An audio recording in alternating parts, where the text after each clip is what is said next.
আমি একটি হাদিসের প্রেমে পড়ে গেছি।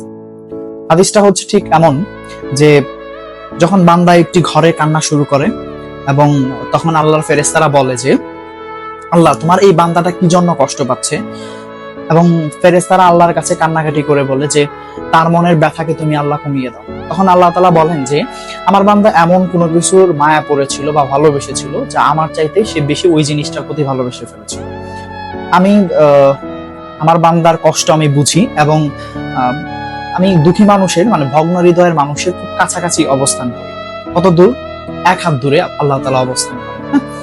এবং আরেকটা কথা হচ্ছে ফেরেশতারা তখন বলতে থাকে আল্লাহ তুমি চাইলেই কি সেই বান্দার সেই অভাবগুলো তুমি পূরণ করতে পারো না?